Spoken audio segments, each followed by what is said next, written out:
What up, hoes? Webcamparrot here to talk about one of the Justice League's most notorious villains, the incarnation of hate itself, Despero. I'll be going over various versions of Despero, all the way from pre-Crisis up to modern comics, although as you'll see, many of these iterations are actually the same character. In his early appearances, Despero was very different from the one you are likely familiar with. He was called the Master of Space and Time, and had very poorly defined powers. At one time, this Despero was even called the Justice League's deadliest foe, although at this time the League hadn't been around very long, so this might not mean that much. Most bizarrely, he had a rule against killing, something that would be vastly contrasted by the Despero we would see later. In his very first appearance, it was revealed that Despero's species has innate mind control capabilities, which Despero would then use to take control of most of the Justice League, where he would then force the Flash to participate in some strange game that Despero had rigged with illusions. After losing the game, Despero teleported the rest of the Justice League into different dimensions. At one point, his third eye, which grants him his powers, was removed, only for it to regenerate again later.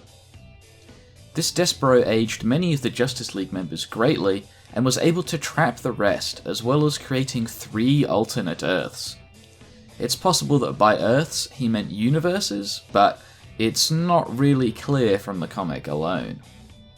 He would then strip the Justice League of their powers, and put them on these Earths for some reason he never really explains properly. Powers in this comic apparently includes Batman's martial skill as well for some reason. Despero created these 3 Earths in such a way that it was as if the life on them had evolved differently. One planet had evolved from reptiles, another from insects, and the last from fish. Presumably, he sent the Justice League there to be attacked by the creatures here, as he had in the past, but instead, the creatures of these worlds would instead help the Justice League. For some reason, Despero was also incredibly invested in conquering these alternate Earths, even though he literally created them. Anyway, long story short, he was defeated on each of these Earths by the various Justice League members and their animal helpers. Weirdly, whenever the heroes would touch these animals, the animals would also gain their powers. Most notably, one of the giant sentient butterflies was able to use Batman's martial prowess to one-shot Despero. Yeah, he was a bit of a joke back in these old comics. He did display the ability to put others into a coma, however, and was able to depower some sentient parakinetic sharks temporarily.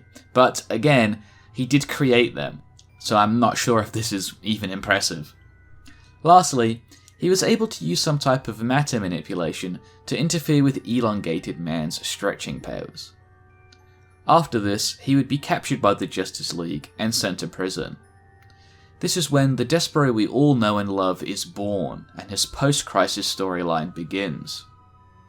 Firstly, I'll immediately point out that pre-Crisis or Silver Age Despero and post-Crisis Despero are the same character. This was confirmed in several different comic lines by statements from Despero, and in one particularly blatant case, a past version of Despero would be summoned, only for us to clearly see that this past version of post-Crisis Despero was in fact the very same Despero we saw during the Silver Age. After his capture by the Justice League, Despero grew resentful, and would plot his escape. He was able to resist some anti-telepathic drugs and break his way out of the prison, making his way back to his home planet and the mystical Flame of Pitar. The Flame of Pitar is an ancient thing, created when the previously dominant species on the planet had accidentally unleashed an enormous nuclear disaster.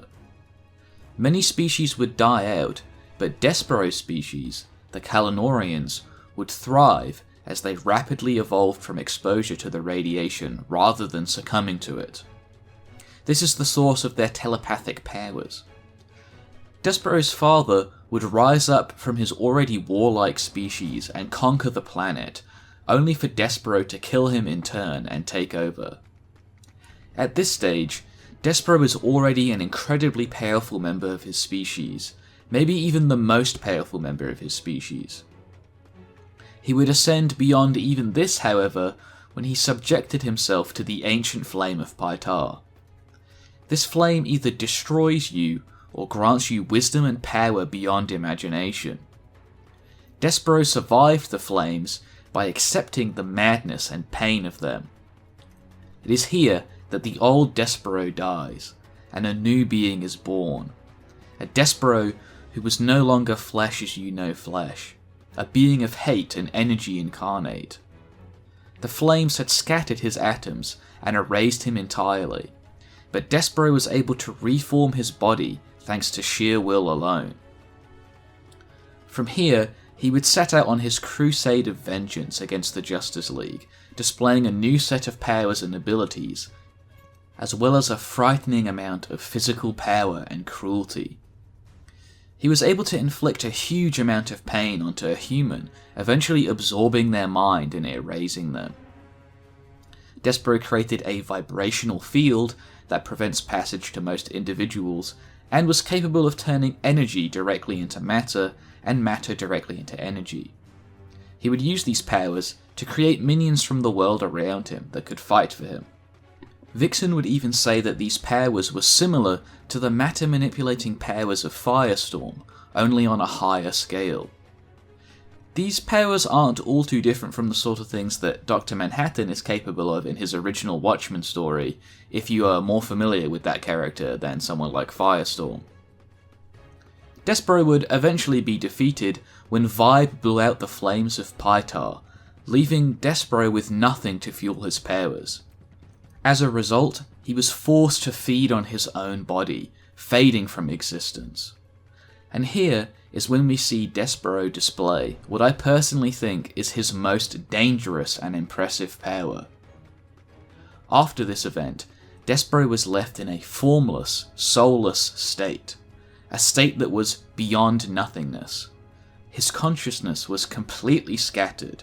He was unliving and yet not dead, but he was still able to regenerate from force of will alone. This makes him extremely difficult to actually kill, as he can come back even if he is completely erased. One of Despero's key attributes is that no matter what happens to him, he always returns, and when he returns, he's more powerful than he ever was before, and this ability is the thing most responsible for that. After regenerating, he was able to detect the souls of the Justice League from across the planet using his third eye, which would then allow him to hunt them down to gain his vengeance. From here, he would go on to easily smack around Martian Manhunter, eventually incapacitating him with his mind hacks, forcing the Martian to watch Despero kill his wife inside his own mind. Next, Despero would take on Guy Gardner, beating him down pretty casually. He also one-shot Fire using his mind powers, and was able to take out Ted Cord Blue Beetle without any problems. Despero was also shown being able to bypass the intangibility that fire normally possesses, with Despero stating that his hate burns far hotter than even the fires of hell.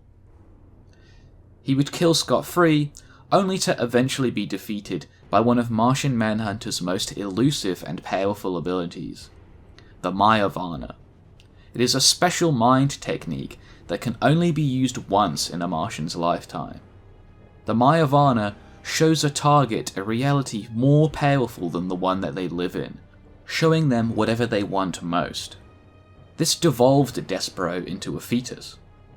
Despero, however, would eventually return from even this again, instinctively knowing that the Justice League was still out there, alive, somewhere, and his hate for them ever burning. This time, he would face off against both the Justice League and Lobo together. He was able to take on Martian Manhunter, Power Girl, and Wally West all simultaneously without any problems. Lobo would come for him in this comic thanks to a bounty put on his head by Lord Manga Khan, and we would see that Despero has killed 5.6 billion sentient creatures over his lifetime, which is an absolutely enormous number. The description here of these 5.6 billion sentient creatures' deaths seems to imply that Despero did all of these things personally as well, which I don't know how he found the time to do this, but, you know, whatever, he did it. Quite the record, really. Despero and Lobo would have an extended fight, with Despero seeming to come out on top overall, but they would both be split up by the Justice League before we could really see a winner. Despero would again defeat Martian Manhunter, and at his most enraged, was able to toss aside Lobo like a child's toy. Beefeater's power staff was also shown to be entirely ineffective on Despero. He would eventually be defeated by the mind-controlling powers of Elron, a robot, and Lord Mangakan's technology. Elron's mind was now imprinted on Despero and is the one controlling his body. Elron was notably far weaker than Despero normally is, and only accomplished a couple interesting things in the time that he was Despero. He shielded a bunch of civilians from harm using Despero's telekinetic powers, and seemed to be capable of detecting life force with them as well. However, in usual Despero fashion, it wouldn't be long before he was back again. Despero began fighting for control of his body with Elron, and was ultimately able to regain it, albeit in a far weaker state. In this form, Despero would easily beat down Supergirl and subject her to his telepathic powers, with Supergirl saying that his powers were 1,000 times stronger than Gorilla Grodd's, who was previously able to subdue Supergirl with his powers. Despero's disembodied consciousness would eventually be forced out of his own body thanks to the combined efforts of Elron and Supergirl's new powers. Despero would then attempt to possess her, with Supergirl only barely resisting his influence thanks to the power-up that I just mentioned that she recently received from, literally, the Presence. Supergirl would burn his disembodied consciousness to ash with her heat vision, erasing him from existence.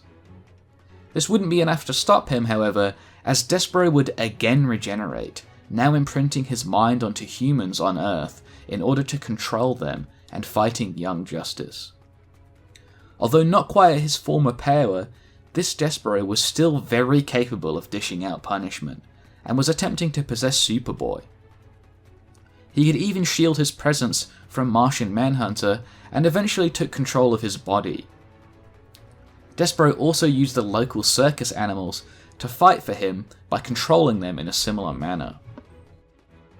The Young Justice team would eventually defeat Despero with a combination of fire, which triggered Martian Manhunter's natural fear of fire, allowing him to resist Despero, and Secret, who banished his soul to Limbo. For the 5th time, Despero would again regenerate and return from Limbo, evolving physically and psychologically once again. Every time Despero is defeated like this, he only returns more powerful than ever. He would team up with Johnny Sorrow to take on the Justice League and Justice Society of America. Together, they would summon Dr. Bedlam from Apocalypse, where Despero would then consume his ego, claiming Bedlam's power and body for his own. He would eventually also take control of Lex Luthor's body, where we would see Black Canary's ultrasonic scream was completely ineffective on him. Despero was able to cloud the telepathic powers of Martian Manhunter from the other side of the planet, and would then take on a large number of the JLA and JSA together, including Captain Marvel, Power Girl, Superman, Wonder Woman, and Hawkman, all with no problems whatsoever. He would also tank an attack from Captain Atom. Bear in mind that this Despero is still far weaker than he would be in his own body. He's doing all of this using the body of Lex Luthor that he was empowering. The two teams would eventually use Johnny Sorrow's powers to expel Despero from Lex Luthor's body, defeating him. I honestly can't really explain how Despero returned this next time, but he did, and inside his own body too. He would overpower Zatanna's magic and return the memories of the Secret Society to torment the Justice League.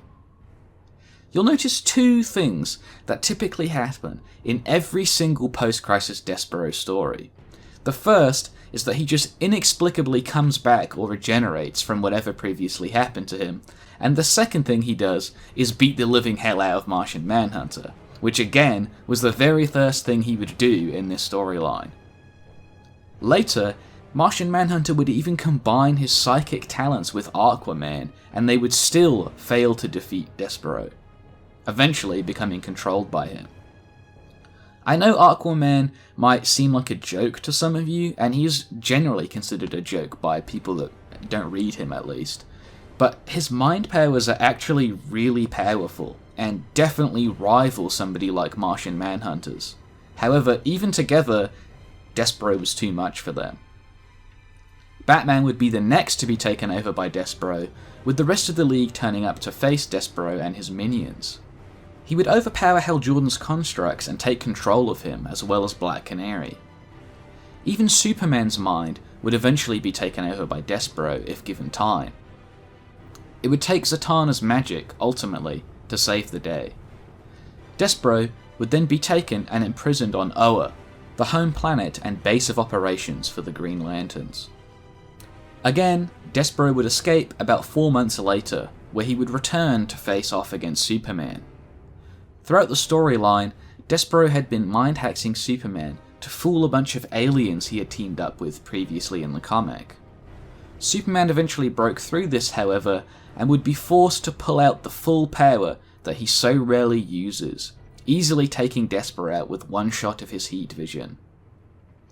At some point, Despero would again regenerate from this, and we would see him smack around Morgan Le Fay and the Tattooed Man, eventually teaming up with them.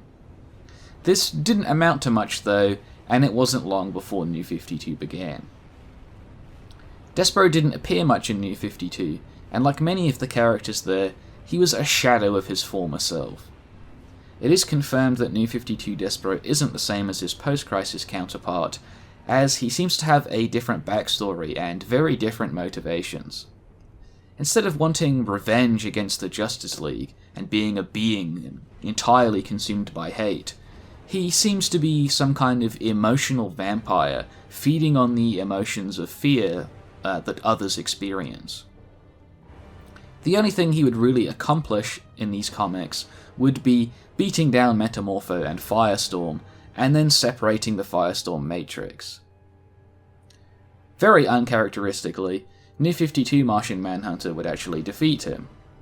This New 52 Martian Manhunter effectively told Despero that all of the previous times they had fought, fights we never got to see because this is New 52, John had been holding back his mind powers because the Justice League considered them immoral. He then proceeded to just easily destroy Despero's mind, reversing the synapses of his brain to defeat him. Fortunately, I don't have to end the video on such a downer, because Despero's most powerful form by far would appear in the Rebirth storyline, The Death of Hawkman. Like all of the Rebirth characters, Despero is an amalgamation of his other appearances, those being New 52 and Post-Crisis. As a result, he can now feed on the hate and rage from others, empowering himself. Despero also seemed to have the knowledge necessary to construct Zeta tubes, which are advanced teleportation technology usually found on Rann. In this storyline, Despero would receive a huge amp. When using this new technology, he teleported the nth metal core of an entire moon on top of himself, absorbing it into his being. That's right, virtually an entire moon's worth of nth metal was now directly connected to his mind and body. As far as I'm aware, no other one being has ever been able to wield this much nth metal at the same time. From here, he would go on to casually dominate the Green Lantern Ismot Cole, and display the ability to know of events occurring from across the planet without having to be there. He would take over the minds of the entire planet of Rann, and was able to mind-hack Cyborg from over 4 light-years away on Earth. He would fight Hawkman, even eventually taking control of Hawkman's own relatively small amount of nth metal, easily defeating him. Despero would ultimately defeated by Adam Strange, who used a massive reserve of Zeta energy along with a last-ditch all-out attack on Despero from Hawkman. Everybody would seemingly consider Despero dead, scattered to the edge of the universe by the Zeta energy, but on the final pages, we see Despero not only regenerating, but still clearly in control of the nth metal he absorbed earlier. Despero is undeniably a powerhouse of both physical and mental might, and is one of the strongest villains the Justice League has ever had to fight. But in my next video, I'll be going over a villain that makes Despero pale in comparison. Hold out until next week for Starro the Conqueror. Anyway, that's it for the video. I hope you all enjoyed. If any of you were convinced or inspired to buy a comic as a result of this video, please consider using the affiliate link that I will leave down below in the pinned comment and description if you would like to support the channel. If you want to support me but don't want to buy any comics, you can donate to me using the PayPal link in the description. Thank you all for all of your support, and I will see you all in the next one.